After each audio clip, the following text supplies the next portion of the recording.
This is the Polestar 3, a large electric luxury SUV new to Australia. And in this review, I'm going to tell you why you should consider this vehicle over an Audi, a BMW, a Mercedes, or even a Volvo. So if you haven't already, please ring the bell and keep up to date with all of my content. And let's take a look at the Polestar 3.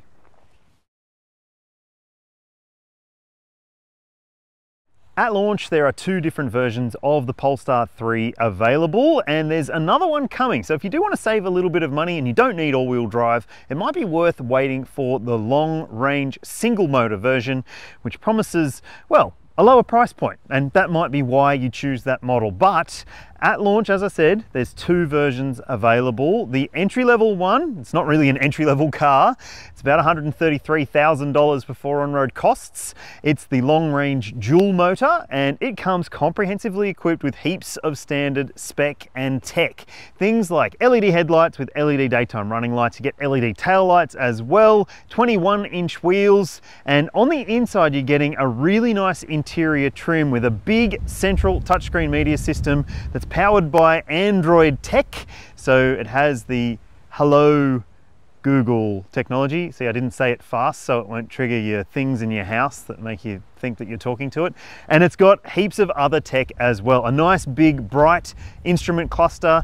There's dual zone climate control. You're getting heated seats and heaps more stuff, which we'll touch on when we get into the car. And if you want the long range dual motor with more performance, then you can get more performance with the performance pack. That will also get you 22-inch wheels with Pirelli P0 tires, yellow seat belts, and a faster 0 to 100 time because it's got more power and torque. But let's talk about some alternatives to the Polestar 3, shall we?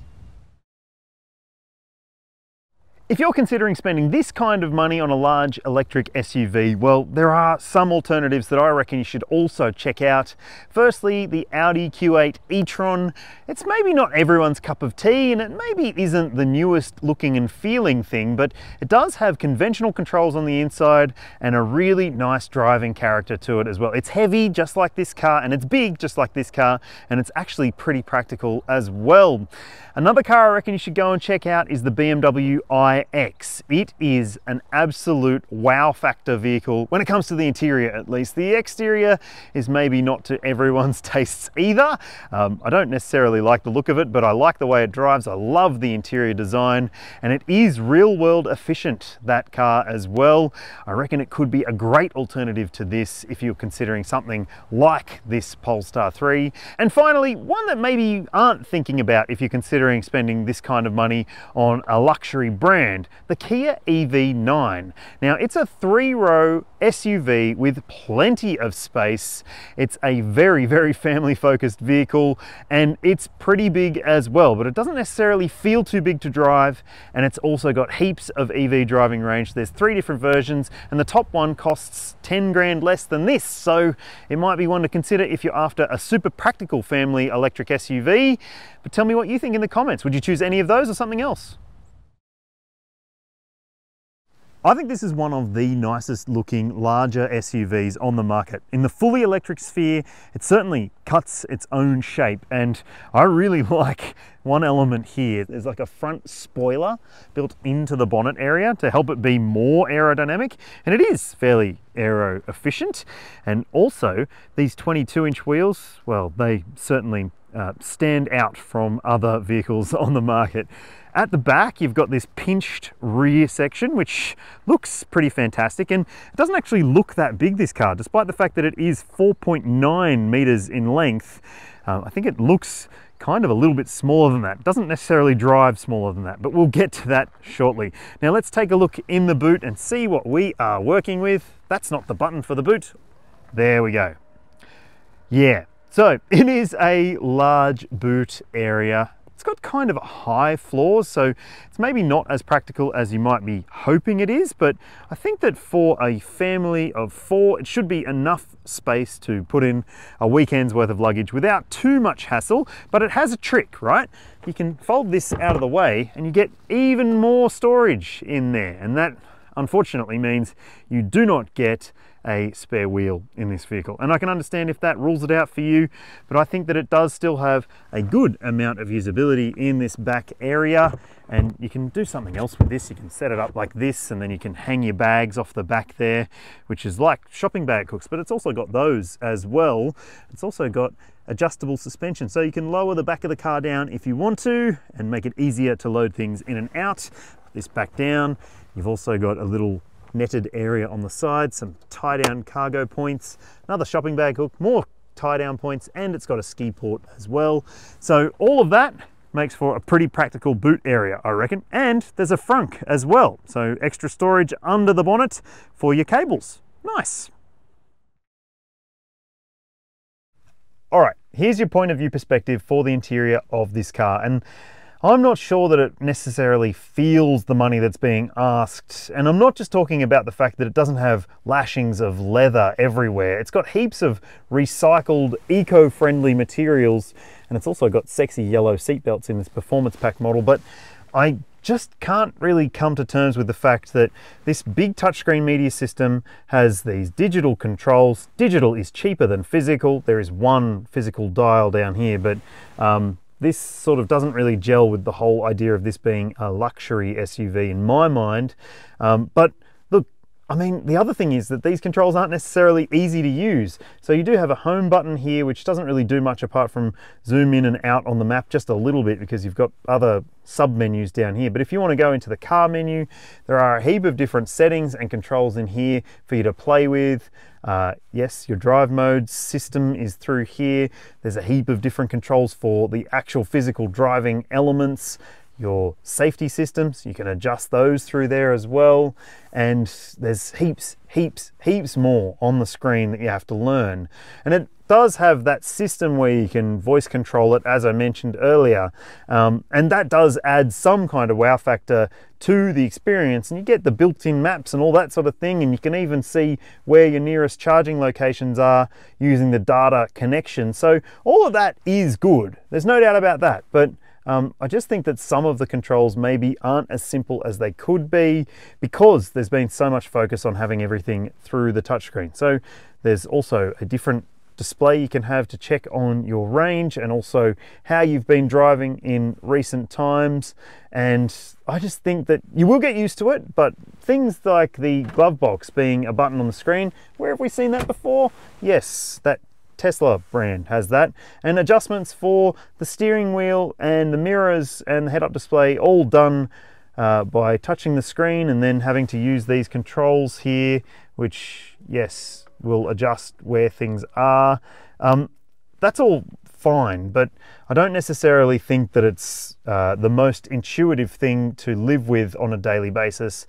You do have your gear selector on this side, and that's also your cruise controller.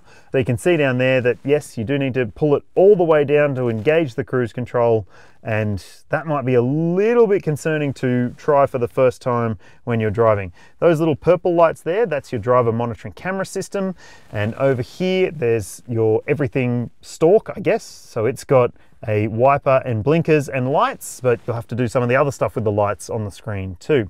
On the screen in front of the driver, you do have a few different views that you can play with. So you can cycle through those just looking here. Those are controlled by the steering wheel controls, as you can see for yourself. But weirdly, because those steering wheel controls are multimodal, they don't actually have icons on them, and they are haptic as well. So yeah, you might end up accidentally bumping things while you are driving. Now, this car also has the head-up display, which hopefully you can see there. It is a pretty decent little display, and you've also got some really nice features in terms of the amenities. Yes, you've got illuminated vanity mirrors with nice dimming lights, which is actually quite beautiful.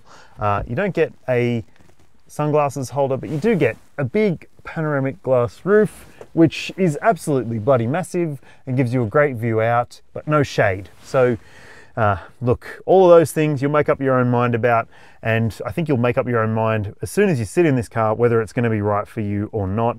But in terms of storage, cup holders down here, covered center console bin there, big door pockets in the sides, and down here you've also got another big storage caddy and a little tray there where you can store your phones as well. So all of that is kind of neat and tidy, and the interior design, I think, does have some wow factor to it. But like I said, the usability might just take a little bit of learning. All right, let's check out the back seat space. It is a large SUV, and I'm a larger than average male, and look, there is plenty of space here for me to stretch out my legs. Got lots of knee room ahead, but the problem is that you are in a bit of a knees up position, so it's maybe not as comfortable because it does have this high floor, which means that adults in the back might find that it's not as comfortable as it could otherwise be. But it does have heaps of headroom, as you can see, lots and lots of space for someone my size, and that beautiful view above as well. Speaking of the view, let's have a look at this little birdie who's just popped up onto the window here. Isn't he gorgeous? What's he doing? What are you doing?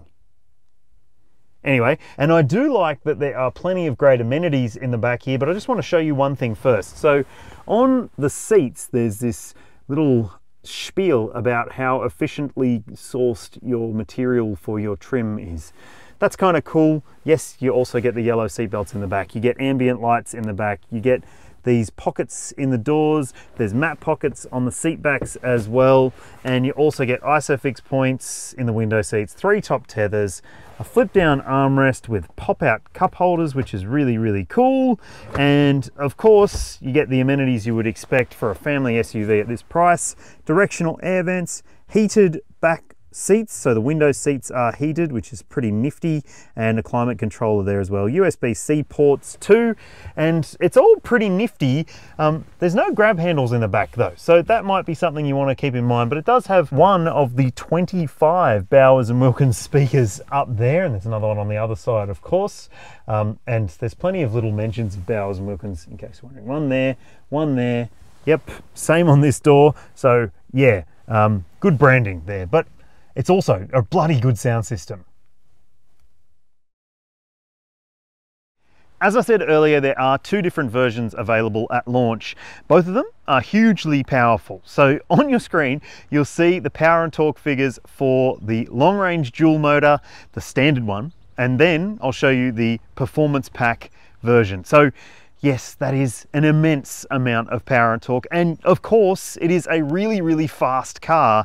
5 seconds 0 to 100 for the standard one, 4.7 for the performance pack, and yes, it's also very, very heavy. Imagine how much quicker it could be if it was lighter, but you're looking at between 2.5, 2.7 tons, so it is a massive vehicle in terms of the weight. And speaking of weight, it can also tow a little bit. You'll see the numbers on your screen now.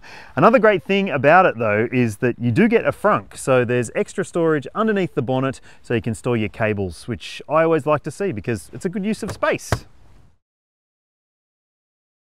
This car has a big battery pack, 111 kilowatt hour capacity, which is massive, and it's a CATL sourced battery pack, so CATL. If you know what CATL is, you'll know that that's one of the big battery suppliers, and it's the NMC chemistry. So it's not necessarily like those other cars in this segment that do have the LFP chemistry, which is better for repeated high level charging, but it's still a bloody big battery and it offers plenty of EV driving range. You'll see the figures on your screen now for both the long range dual motor standard version and the performance pack model. All right, let's talk about charging. So you do have a Type 2 combination plug, AC at a maximum rate of 11 kilowatts, which means you'll need 3-phase power at home in order to do the full charge. You'll see the charge time on your screen now as well. And yeah, it's got DC charging as well, as you would expect. So if you want to go on rapid charge, you'll see how long it'll take to do that on your screen. It's not necessarily the fastest, but it is still pretty fast.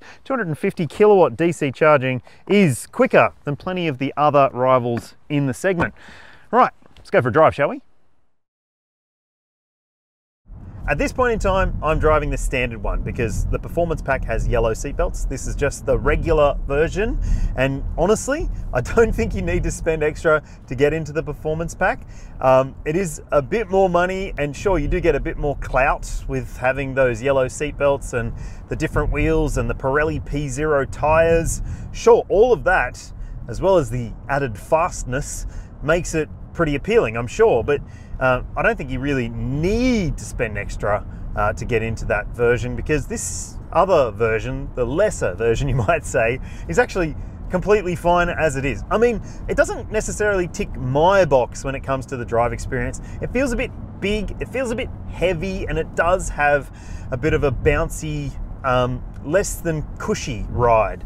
And I know it is a 2.5 ton SUV, and yes, it does have adaptive suspension, so you can adjust the ride comfort, but for me, even in the most comfortable setting, it's maybe not as cosseting as I was hoping. It feels quite stiff, quite rigid, and that means that it maybe isn't as comfy as you might hope. I would fully advise that you go for a test drive on the roads that you will be driving this car on and make up your own mind. For me, I just don't love the ride quality or the ride comfort, and also the steering is not my cup of tea either. And I find that for a lot of dual motor electric vehicles, when you've got a motor at the front axle and it has to do some of the work as well as helping you turn corners, it means that you don't get the most pure drive experience that you could probably expect or want. And hey, that might be a good reason to wait for the rear-wheel drive single motor long range version. And if I was considering this car, that's probably what I would do, just to see what it was like to drive, because I'm not saying this is bad to drive, I'm just saying that I don't necessarily feel like it is as sharp a tool as some of the other cars in this segment for this kind of money. And look, that might not matter to you. You might not be looking at this car because you want to go driving through the Tasmanian wilderness like I am.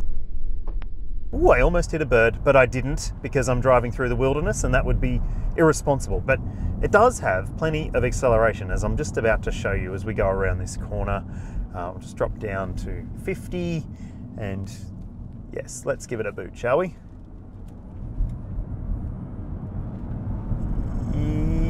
Yeah.